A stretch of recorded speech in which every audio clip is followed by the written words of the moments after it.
Thanks, Actor. Well, using a mobile is often the most convenient way to keep in touch when you're abroad.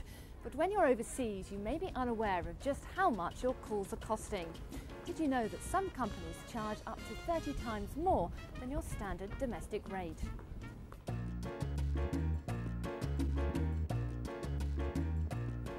Mobile phones are now so much part of everyday life that some of us use them up to 5 times a day. Sorry, I'm just a bit busy at the moment. But if you really feel you can't cope without them, even on holiday, then prepare yourself for a hefty bill. So why is it so expensive? Well, when you travel abroad, your mobile phone operator uses a foreign network in a practice known as roaming. It obviously has to pay for this and passes those charges plus admin costs onto you. Oh, and it adds its own markups as well, of course. And unlike using a landline, when you use a mobile overseas, you pay for everything. And by that, I mean you pay to make calls, you pay to receive messages and to send texts. In fact, you even pay if someone calls you.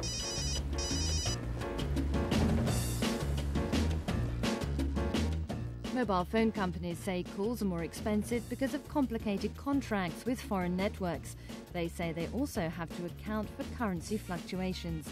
You're likely to get charged more if you're a prepay customer rather than on a contract, but there are ways to reduce your bill. First, you should ask your phone company if it has a traveller rate. You may have to pay to register, but these can usually save you money. Some also have happy hours where you can use your phone at certain times for half price. You should also choose your networks carefully. Find out which foreign operators your mobile phone company uses in the country you're heading to. Then select the cheapest on your phone.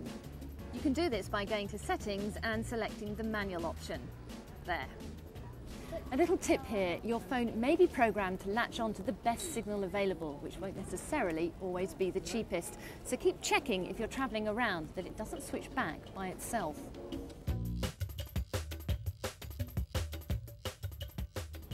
If you're heading to Europe, there's also a new website, so you can work out exactly how much you're going to get charged.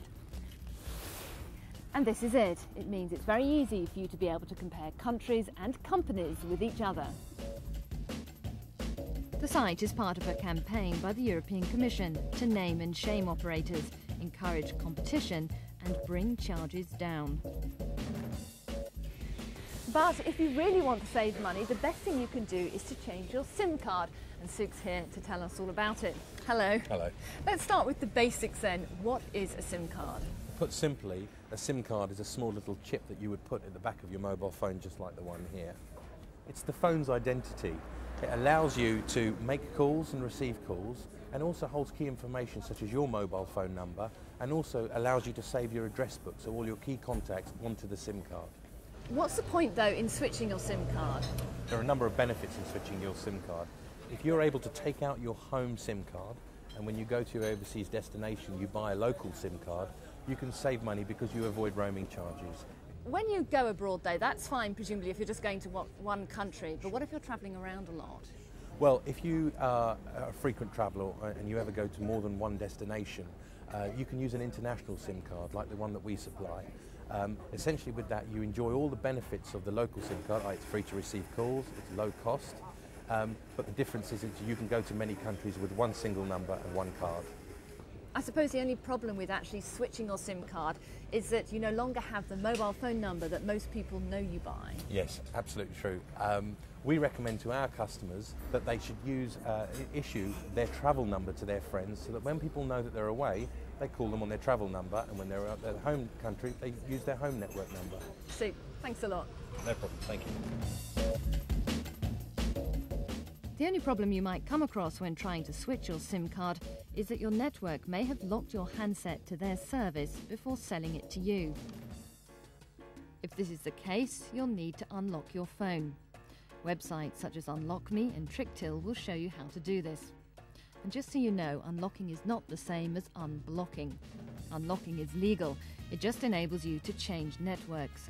Unblocking isn't, because if a phone's been blocked, it's usually been stolen. At the end of the day, if you're on your travels and feel it's really time for that chat with Mum, then choosing a phone box can still prove a pretty cheap option, even if it's not quite as convenient. Oh, I don't believe it.